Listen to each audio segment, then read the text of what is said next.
Kalau kamu susah konsisten, itu bukan karena kamu malas. Yes, bukan karena kamu malas. Kamu sering hidup di kondisi yang bikin kamu capek. Energi habis, kepala mikir terus, hidup mudah bertahan terus. Kalau dipaksain untuk lebih efektif, ada yang malah counterproductive. Di video ini aku bakal jelasin 5 alasan kenapa kamu susah konsisten. Dan ini tuh banyak dialamin orang, tapi nggak banyak dibahas. Dan kenapa masalahnya itu bukan di niat kamu. Hai, aku Paramita. Aku bahas tentang self-growth untuk orang-orang yang ngerasa nggak pede, gampang cemas, capek mikir sendiri semuanya, biar tetap berkembang dengan cara yang lebih sustainable. Kalau kamu relate, silahkan subscribe. Oke, langsung aja. Sebenarnya alasan pertama itu obvious, tapi nggak banyak orang yang bahas. Energi kamu kurang. Energi itu terbatas, bukan cuma waktu aja yang terbatas. Energy management itu di atas time management. Karena setiap orang tuh punya waktu yang sama, satu hari itu 24 jam. Sedangkan energi orang itu berbeda-beda setiap karakter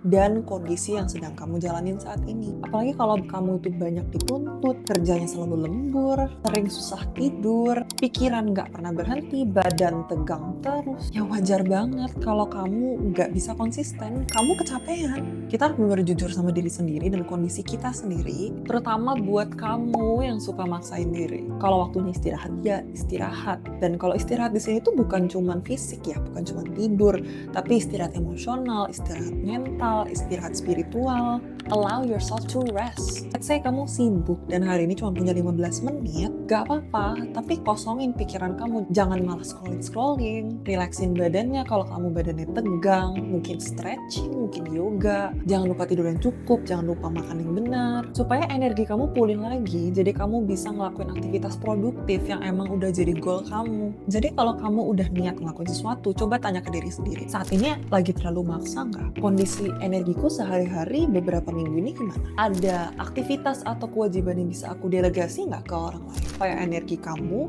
cukup untuk ngelakuin beberapa hal yang udah jadi target kamu. Alasan selanjutnya itu kamu kebiasaan pakai willpower.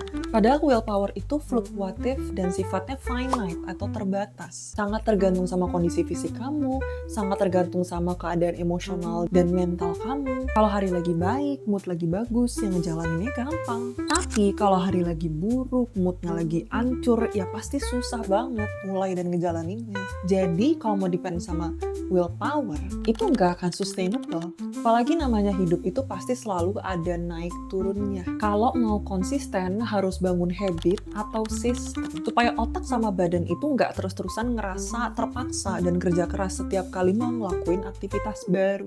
Aku ngelihat habit ini itu sangat impactful buat kakek aku. Dia udah olahraga setiap hari dari zaman dia SMP, waktu dia masih tinggal di desa sampai sekarang tinggal sama aku di rumah. Umurnya udah 90 tahun lebih. Tapi sampai sekarang dia masih konsisten olahraga setiap pagi. Dia muter-muter keliling komplek dulu pada zamannya. Kalau sekarang karena udah tua, jadinya dia keliling-keliling di rumah. Dan padahal dia udah demensia. Apapun yang dia tanya, 1 atau 2 menit kemudian tuh dia akan ulang lagi. Bisa sampai berkali-kali. Tapi olahraganya terus jalan. Karena olahraga ini udah jadi sistem di badan dia. Dia malah ngerasa aneh kalau nggak ngejalanin olahraga itu. Badannya udah otomatis. Habitnya sudah terbentuk. Kalau kamu tertarik buat bikin habit dan saat ini kesulitan, aku ada rekomendasi satu buku tuh Atomic Habit. Aku pernah baca sebelumnya. Mungkin di video selanjutnya aku bakal bedah lebih banyak tentang buku ini. Tapi bukan sekarang ya, karena itu bakal kepanjangan. Tapi prinsip yang dipegang tuh ada 4. Yang pertama, make it obvious. Yang kedua, make it attractive. Make it easy. And make it satisfying or rewarding. Tapi semua yang dari tadi udah aku sebut itu bakal kalah sama satu alasan ini. Kamu nggak punya why yang kuat atau alasan yang kuat untuk menjalani habit atau aktivitas kamu. You have no idea what you are capable of kalau udah kepepet atau kalau harus bapak gojek terus-terusan jalan-jalan nyari pelanggan buat bayarin anaknya sekolah, ibu-ibu jualan di pasar setiap pagi supaya anaknya nggak sakit, atau mungkin yang relate aja deh sama sehari-hari kita. Misalnya kamu ada kerjaan atau PR, terus dikasih deadline aja. ada hukuman jelas, ada konsekuensi jelas. Bisa tiba-tiba selesai tuh, padahal biasanya kamu tunda-tunda. Kamu bakal susah konsisten kalau secara alam bawah sadar kamu ngerasa kalau kamu nggak lakuin tuh sebenarnya kamu bakal fine-fine aja kok. Dan selama why-nya itu datang dari eksternal, dari tuntutan sosial, dari ngerasa malu kalau misalkan nggak ngejalanin, mungkin iya dalam 1-2 action pertama itu bakal bikin kamu gerak, tapi itu nggak akan bikin sustainable dan itu nggak akan bisa jangka panjang. Apalagi kalau trigger-trigger itu dilepas, konsisten kamu pasti bakal hilang. Jadi pertanyaannya, kenapa kamu pingin ngelakuin apa yang kamu pingin lakuin? Seberapa pingin kamu mendapatkan goal itu? Sama kalau kamu nggak ngejalanin, konsekuensinya itu apa? Tapi let's say kamu udah punya internal motivasi yang kuat, goal kamu udah jelas, sistem yang untuk ngejalaninnya kamu udah tahu, tapi komitmen masih aja nggak konsisten. Bisa jadi alasan yang berikut ini. Kamu belajar kalau usaha kamu itu nggak akan ada efeknya. Learned helplessness. Kamu nggak percaya kalau kamu bisa ngerubah keadaan kamu, kalau kamu bisa ngerubah kondisi kamu. Kalau kamu udah ngelewatin banyak banget kekecewaan di hidup, sering gagal, sering diperlakukan nggak enak, ngerasa banyak banget hal di luar kontrol kamu, wajar banget untuk kamu jadi berpikir kok dunia itu nggak pernah akan jadi baik, atau semuanya akan selalu buruk terus. Kamu susah percaya kalau kamu bisa ngerubah keadaan kamu, kondisi kamu, dan dunia sekitar kamu. Yang sebenarnya terjadi, otak kamu itu ingin melindungi kamu. Caranya gimana? Caranya dia bikin kepercayaan atau belief yang kenceng banget dan kamu percaya. Apapun yang kamu lakuin itu pasti akan gagal. Bikin kamu jadi nggak mau usaha. Dan kalau kamu nggak mau usaha, hal yang pernah nyakitin kamu itu nggak akan terjadi.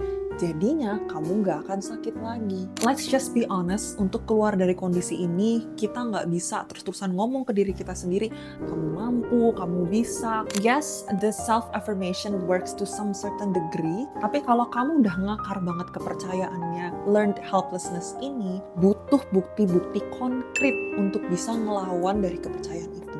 Bukti-bukti ini nggak perlu gede, kecil-kecil aja, tapi harus dicari. Karena nggak mungkin orang itu 100% selalu gagal di hidupnya dia.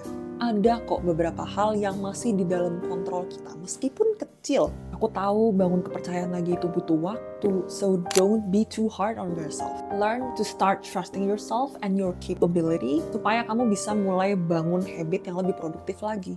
Dan berikutnya itu kamu punya ekspektasi berlebihan. Iya, mungkin kamu ambisius, dan ambisius itu nggak salah. Tapi kalau kamu nyoba untuk bikin habit banyak sekaligus di dalam waktu bersamaan, atau mungkin habit kamu itu goalnya tinggi banget, tapi sekarang kamu posisinya lagi di bawah, jauh banget gitu dari goal sampai keadaan kamu saat ini, kamu pasti bakal susah konsisten. Kamu bakal overwhelmed sendiri sama keputusan yang udah kamu ambil. Aku pernah nonton satu video vlog orang US, dia itu bikin eksperimen dalam 6 bulan kalau nggak salah. Buat dia ngejalanin beberapa perubahan yang dia udah rencanain di berbagai aspek kehidupan dia. Dari sisi finansial dia, dari sisi mental dia, dari sisi kesehatan dia, dan segala macam aspek lainnya. Di waktu bersamaan, dia udah ngejalanin berbulan-bulan dan dia bikin review dari hasil eksperimen dia itu. Bukannya berhasil bikin dia produktif atau dapetin apa goal yang dia mau, dia malah makin depresi, dia malah makin cemas, dia malah makin gak pede sama diri dia sendiri. Supaya kita bisa efektif, fokus ke bangun habit 1-2 aja misalnya dalam 1 bulan. Mulai dari yang rendah dulu, dari barrier of entry yang paling kecil dulu. Kalau kamu gak kuat yoga 1 jam setiap hari, ya coba aja dulu 5 menit, 10 menit setiap hari. Because what matters is not 100% motivation at all times, but to show up every day. Mulai dari hasil kecil-kecil dulu, yang penting konsisten, repetisi. Dan kalau kamu gagal nge-repeat satu hal hari ini, ya fokus lagi untuk repeat hal itu besok. Jangan fokus energi kamu di nyalahin diri kamu sendiri, adanya kamu malah makin gak konsisten. Friendly reminder ini pasti bakal susah banget buat dijalanin di awal, tapi stop bandingin diri kamu sendiri sama orang lain. Kok dia lebih konsisten ya? Kok dia lebih disiplin ya? Kok aku males banget ya kayaknya ya?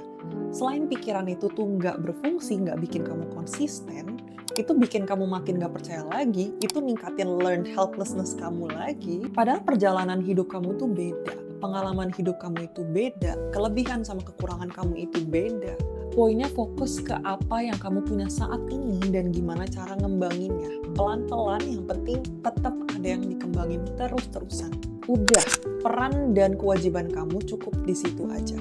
Kalau emang kamu niat banget yang produktif, aku saranin satu habit yang impactful banget berdasarkan pengalaman aku, detox social media.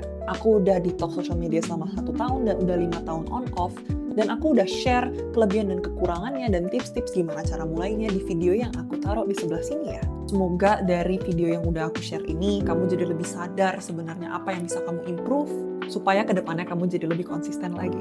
So that's it for today, and thank you for watching.